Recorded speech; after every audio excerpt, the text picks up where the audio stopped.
أعوذ بالله من الشيطان الرجيم. بسم الله الرحمن الرحيم.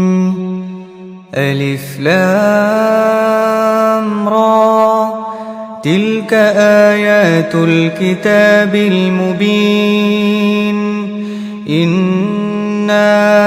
أنزلناه قرآنا عربيا لعلكم تعقلون. نحن نقص عليك أحسن القصص بما أوحينا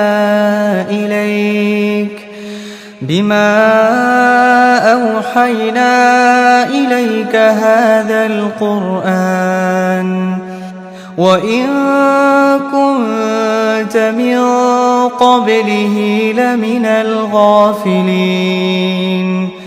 إذ قال يوسف لأبيه يا أبت إني رأيت 11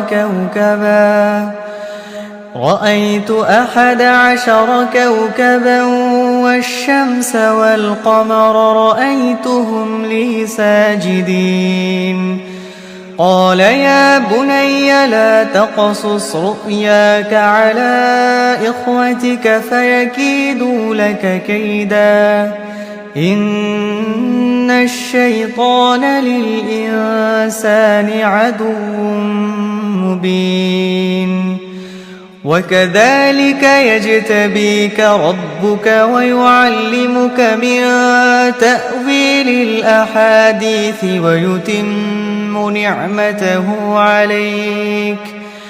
ويتم نعمته عليك وعلى آل يعقوب كما أتمها على أبويك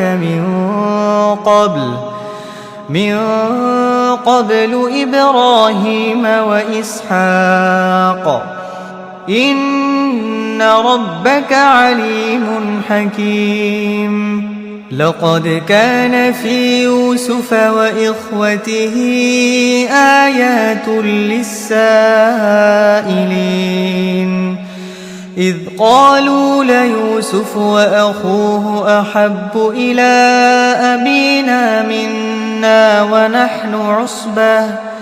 إن أبانا لفي ضلال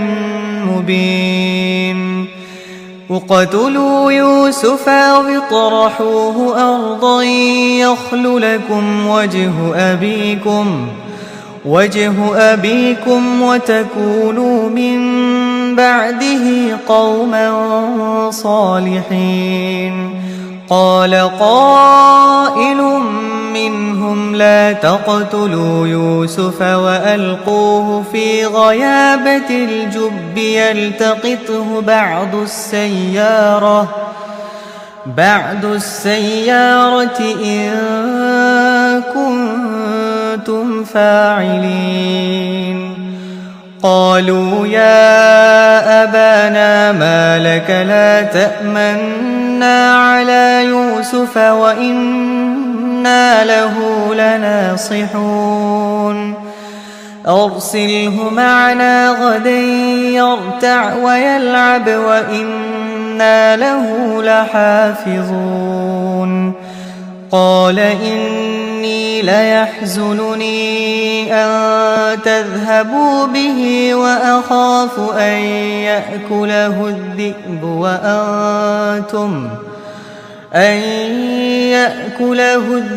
وأنتم عنه غافلون. قالوا لئن أكله الذئب ونحن عصبة إنا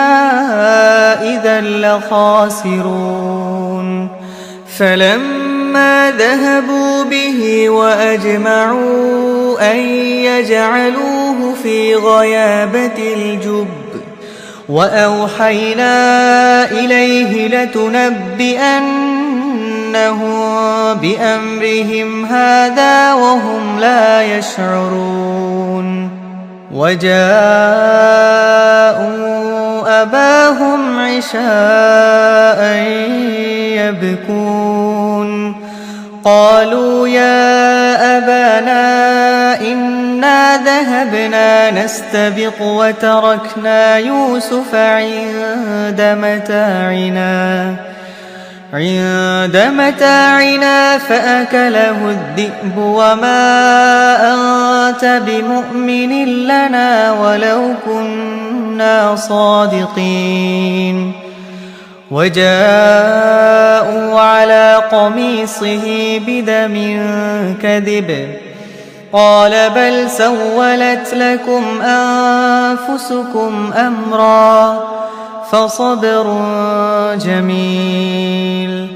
والله المستعان على ما تصفون وجاءت سيارة فأرسلوا واردهم فأدلى دلوه قال يا بشرى هذا غلام وأسروه بضاعة والله عليم بما يعملون وشروه بثمن بخس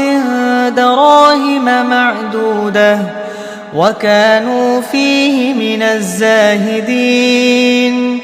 وقال الذي اشتراه من مصر لامرأته أكرمي مثواه عسى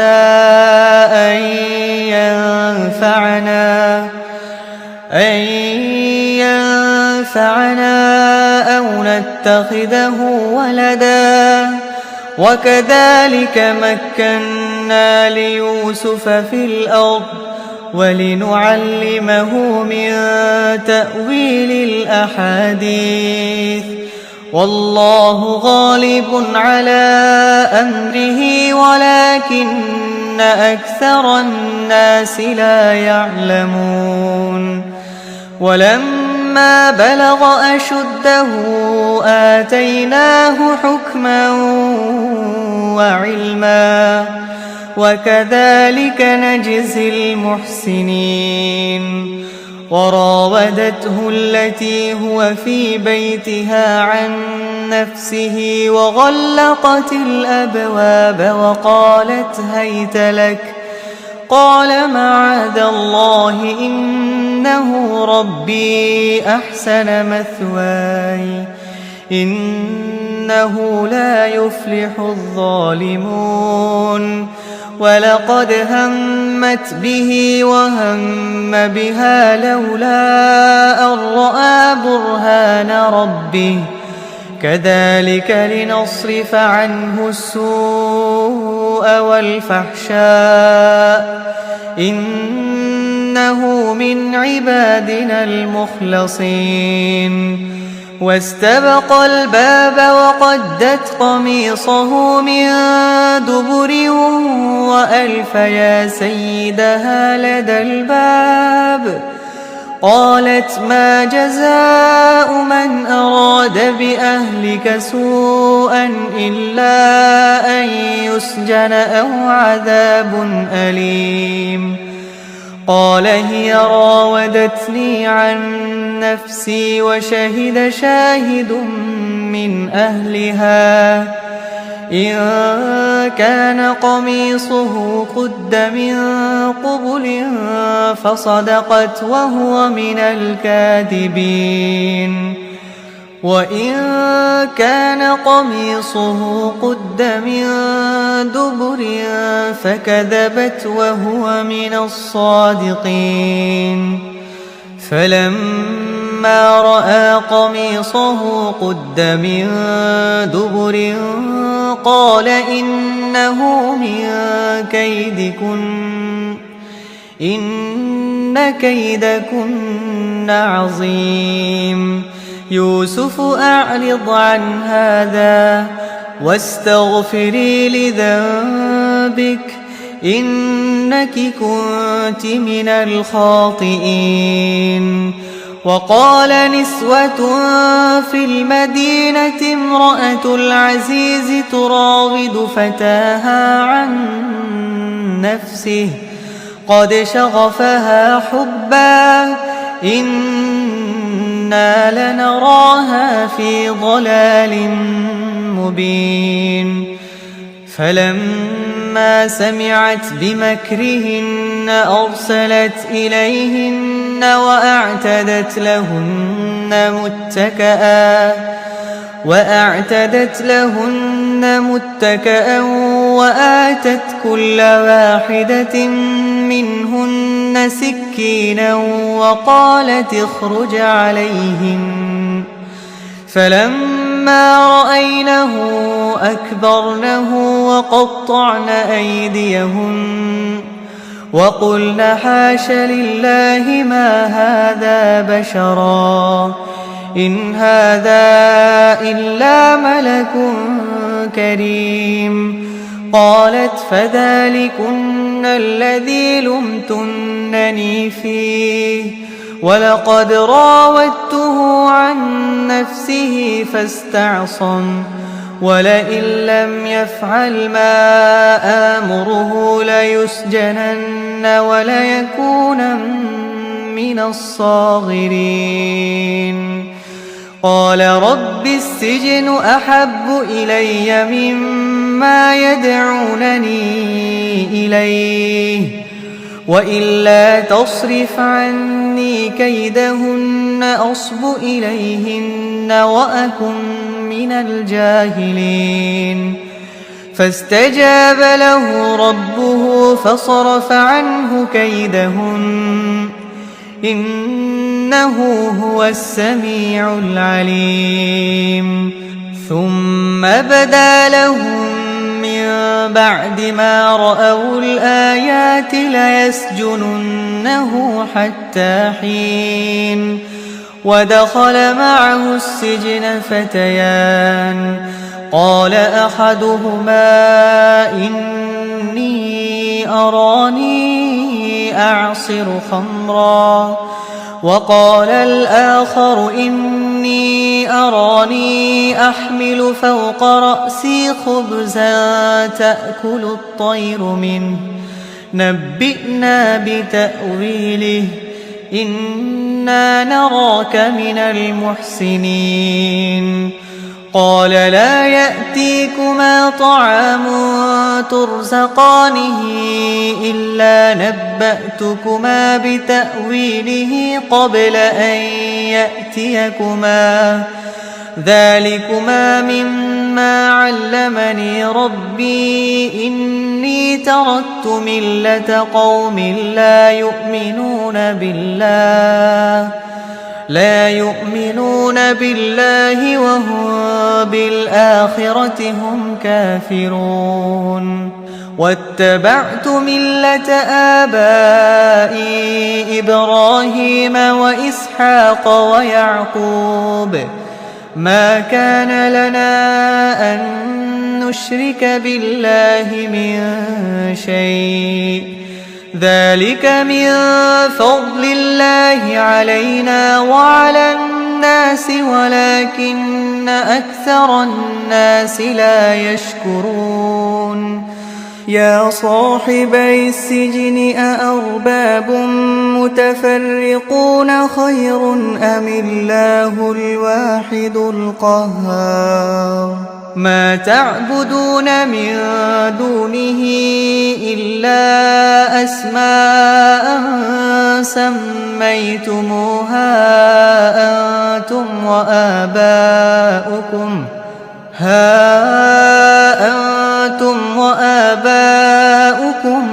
ما أنزل الله بها من سلطان إن الحكم إلا لله أمر ألا تعبدوا إلا إياه ذلك الدين القيم ولكن أكثر الناس لا يعلمون. يا صاحبي السجن أما أحدكما فيسقي ربه خمرا وأما الآخر فيصلب فتأكل الطير من رأسه قضي الأمر الذي فيه تستفتيان. وقال للذي ظن أنه ناج منهما اذكرني عند عند ربك فأنساه الشيطان ذكر ربه فلبث في السجن 10 سنين. وقال الملك إني أرى 7 بقرات سمان يأكلهن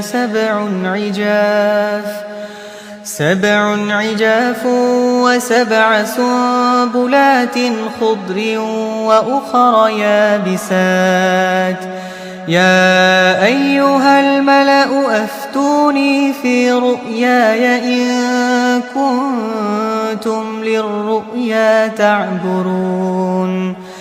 قالوا أضغاث أحلام وما نحن بتأويل الأحلام بعالمين. وقال الذي نجا منهما وادكر بعد أمة أنا أنبئكم بتأويله فأرسلون. يوسف أيها الصديق أفتنا في 7 بقرات سمان يأكلهن 7 عجاف و7 سنبلات خضر وأخر يابسات لعلي أرجع إلى الناس لعلهم يعلمون. قال تزرعون 7 سنين دأبا فما حصدتم فذروه في سنبله إلا قليلا مما تأكلون. ثم يأتي من بعد ذلك 7 شداد يأكلن ما قدمتم لهن إلا قليلا مما تحصنون. ثم يأتي من بعد ذلك عام فيه يغاث الناس وفيه يعصرون. وقال الملك ائتوني به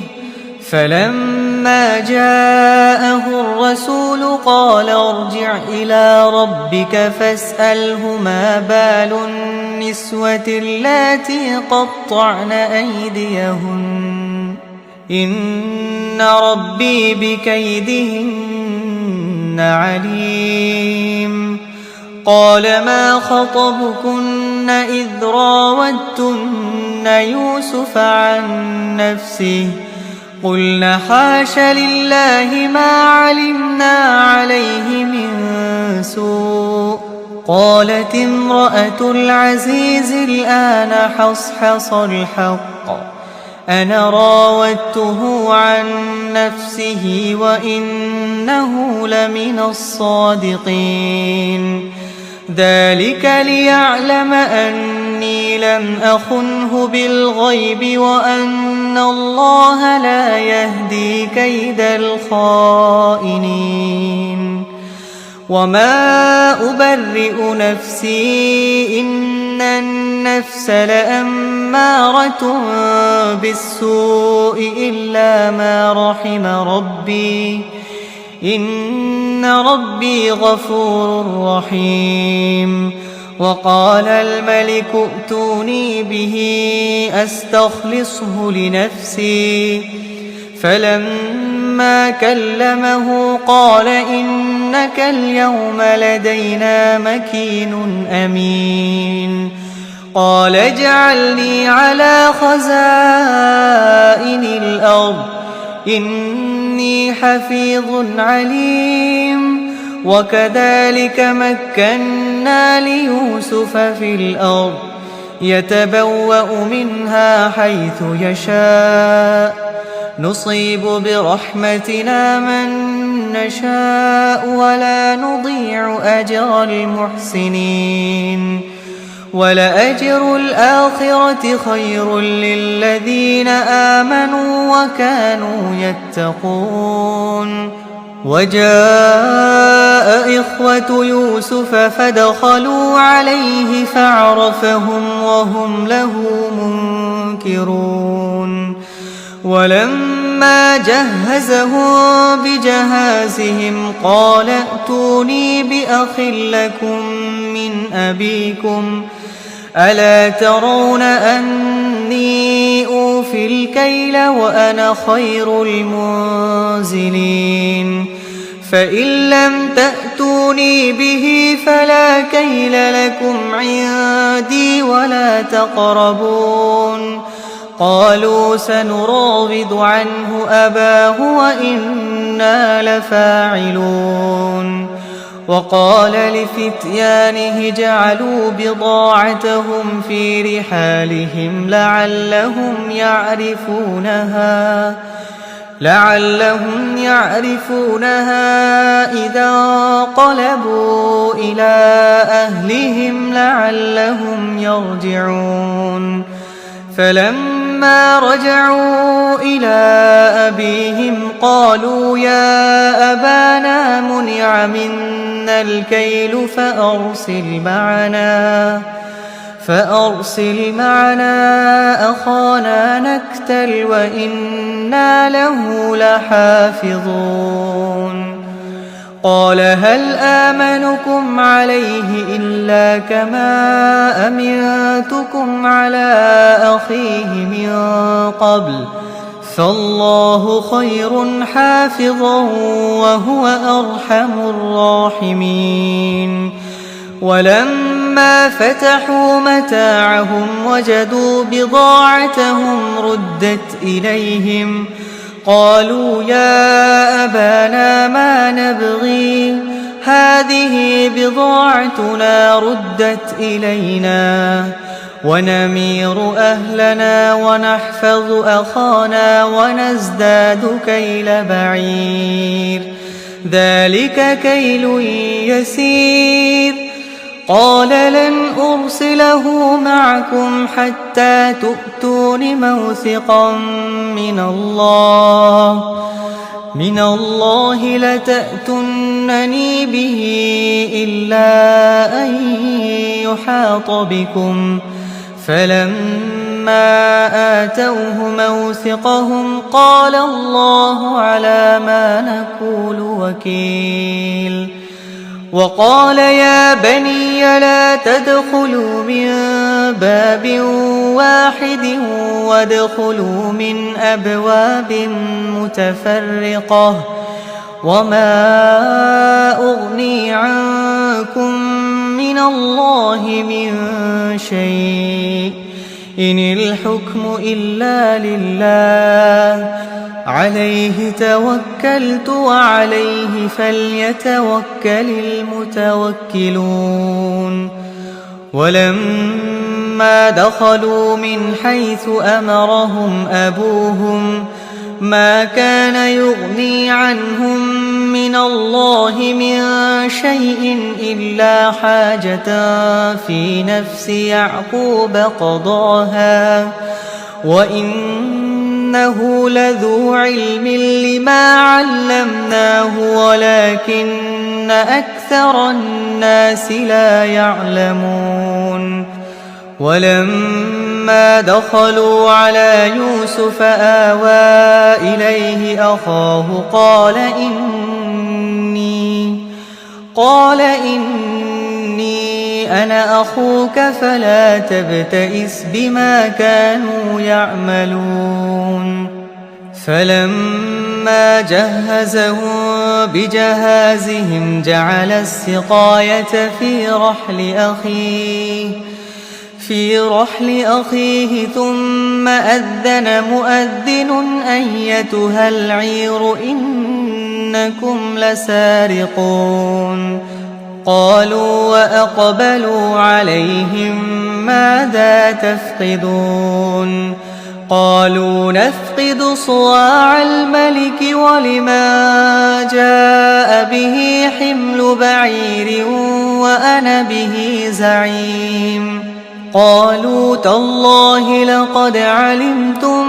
ما جئنا لنفسد في الأرض وما كنا سارقين قالوا فما جزاؤه إن كنتم كاذبين قالوا جزاؤه من وجد في رحله فهو جزاؤه كذلك نجزي الظالمين فبدأ بأوعيتهم قبل وعاء أخيه ثم استخرجها من وعاء أخيه كذلك كدنا ليوسف ما كان ليأخذ أخاه في دين الملك إلا أن يشاء الله نرفع درجات من نشاء وفوق كل ذي علم عليم قالوا إن يسرق فقد سرق أخ له من قبل فأسرها يوسف في نفسه ولم يبدها لهم قال أنتم شر مكانا والله أعلم بما تصفون قالوا يا أيها العزيز إن له أبا شيخا كبيرا فخذ أحدنا مكانه إنا نراك من المحسنين قال معاذ الله أن نأخذ إلا من وجدنا متاعنا عنده إنا إذا لظالمون فلما استيئسوا منه خلصوا نجيا قال كبيرهم ألم تعلموا أن أباكم قد أخذ عليكم موثقا من الله ومن قبل ما فرطتم في يوسف فلن أبرح الأرض حتى يأذن لي أبي أو يحكم الله لي وهو خير الحاكمين ارجعوا إلى أبيكم فقولوا يا أبانا إن ابنك سرق وما شهدنا إلا بما علمنا وما كنا للغيب حافظين واسأل القرية التي كنا فيها والعير التي أقبلنا فيها وإنا لصادقون قال بل سولت لكم أنفسكم أمرا فصبر جميل عسى الله أن يأتيني بهم جميعا إنه هو العليم الحكيم وتولى عنهم وقال يا أسفا على يوسف وابيضت عيناه من الحزن فهو كظيم قالوا تالله تفتأ تذكر يوسف حتى تكون حرضا أو تكون من الهالكين قال إنما أشكو بثي وحزني إلى الله وأعلم من الله ما لا تعلمون يا بني يذهبوا فتحسسوا من يوسف وأخيه ولا تيأسوا من روح الله إنه لا ييأس من روح الله إلا القوم الكافرون فلما دخلوا عليه قالوا يا أيها العزيز مسنا وأهلنا الضر وجئنا ببضاعة مزجاة فأوف لنا الكيل وتصدق علينا إن الله يجزي المتصدقين قال هل علمتم ما فعلتم بيوسف وأخيه إذ أنتم جاهلون قالوا أئنك لأنت يوسف قال أنا يوسف وهذا أخي قد من الله علينا إنه من يتق ويصبر فإن الله لا يضيع أجر المحسنين قالوا تالله لقد آثرك الله علينا وإن كنا لخاطئين قال لا تثريب عليكم اليوم يغفر الله لكم وهو أرحم الراحمين اذهبوا بقميصي هذا فألقوه على وجه أبي يأت بصيرا وأتوني بأهلكم أجمعين ولما فصلت العير قال أبوهم إني لأجد ريح يوسف لولا أن تفندون قالوا تالله إنك لفي ضلالك القديم فلما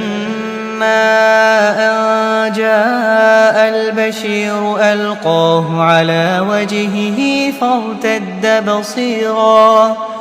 قال ألم أقل لكم إني أعلم من الله ما لا تعلمون قالوا يا أبانا استغفر لنا ذنوبنا إنا كنا خاطئين قال سوف أستغفر لكم ربي إنه هو الغفور الرحيم فلما دخلوا على يوسف آوى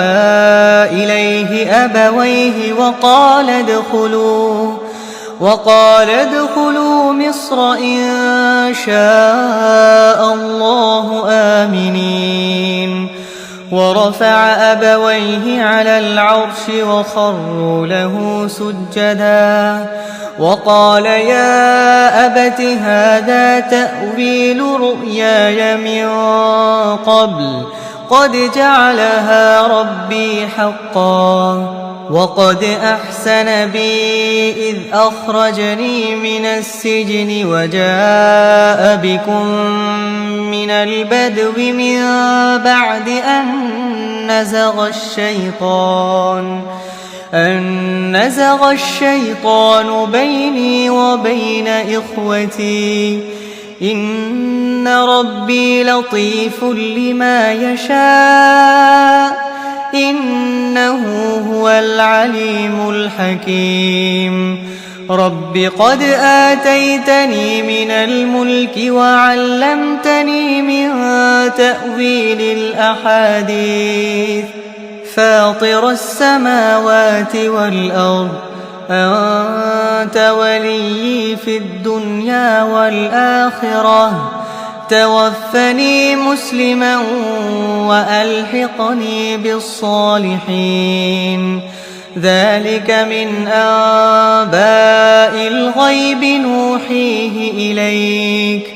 وما كنت لديهم إذ أجمعوا أمرهم وهم يمكرون وما أكثر الناس ولو حرصت بمؤمنين وما تسألهم عليه من أجر إن هو إلا ذكر للعالمين وكأين من آية في السماوات والأرض يمرون عليها وهم عنها معرضون وما يؤمن أكثرهم بالله إلا وهم مشركون أفأمنوا أن تأتيهم غاشية من عذاب الله أو تأتيهم الساعة أو تأتيهم الساعة بغتة وهم لا يشعرون قل هذه سبيلي أدعو إلى الله على بصيرة أنا ومن اتبعني وسبحان الله وما أنا من المشركين وما أرسلنا من قبلك إلا رجالا نوحي إليهم من أهل القرى أفلم يسيروا في الأرض فينظروا كيف كان عاقبة الذين من قبلهم ولدار الآخرة خير للذين اتقوا أفلا تعقلون حتى إذا استيأس الرسل وظنوا أنهم قد كذبوا جاءهم نصرنا فنجي من نشاء ولا يرد بأسنا عن القوم المجرمين لقد كان في قصصهم عبرة لأولي الألباب ما كان حديثا يفترى